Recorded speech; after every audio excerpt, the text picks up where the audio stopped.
Tad Martin has no legal right to make visiting arrangements for this child that I'm carrying because this child is not his. What'd she say? I'm dreaming. This is a dream. Your Honor, this is an outrage. This is an obvious fabrication and deserves to be dismissed out of hand. Your Honor. The defendant has chosen this... May I request a brief recess to confer with my client? Order. I am in a deep REM nightmare at the count of 3. I'm going to wake up. Order in the courtroom.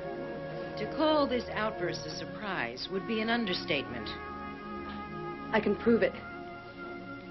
I will bring the real father in. And he will testify that this child I'm carrying is his.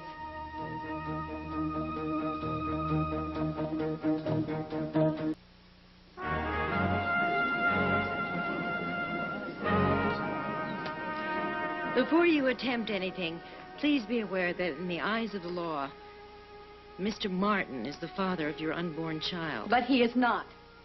Any and all children of this marriage are regarded by the law as your husband's. By the time this child is born, I will no longer have a husband. The divorce will nullify the father's rights as far as this child is concerned, won't it?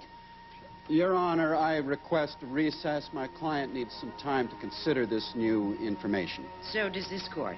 Recess until 4 o'clock this afternoon. All right.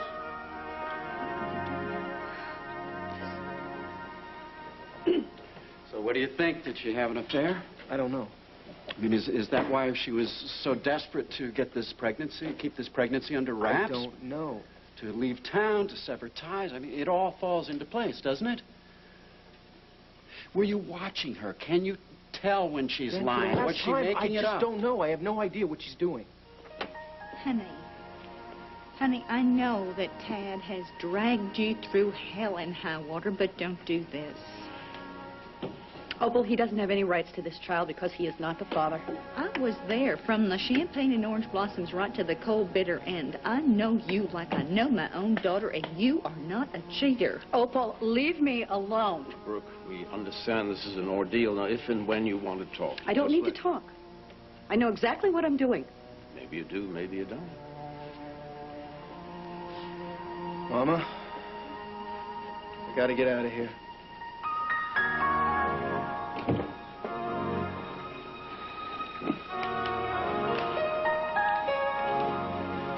What the hell do you think you're doing?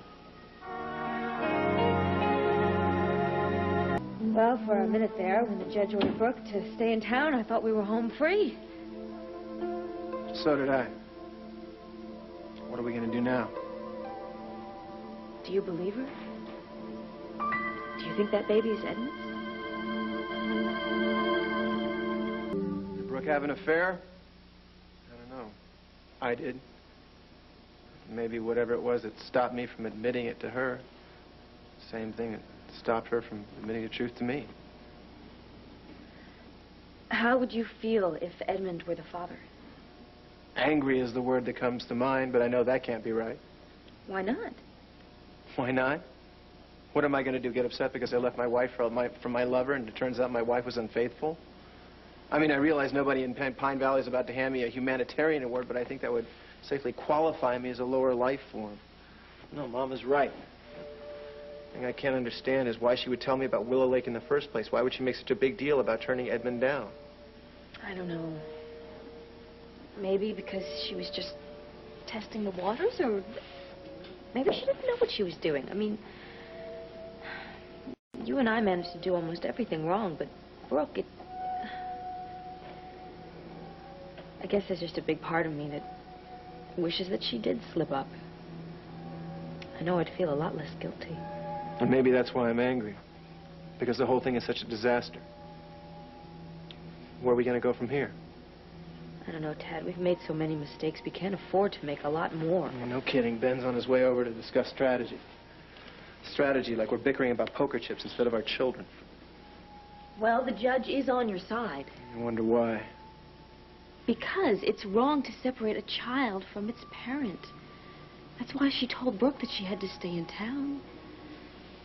You've made mistakes, Ted, but you're a good father. You have every right to visitation. What right do I have to a baby that Brooks swears isn't mine?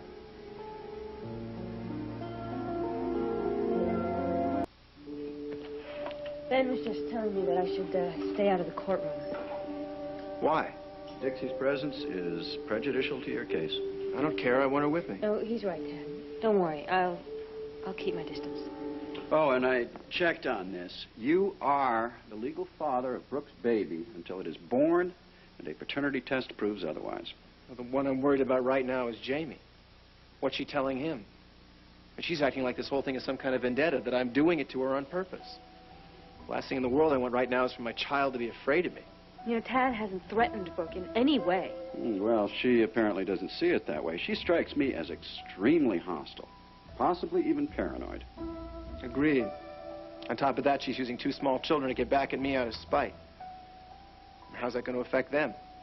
Under the circumstances, considering Brooks' behavior, I don't see that I have any choice but to sue for sole custody.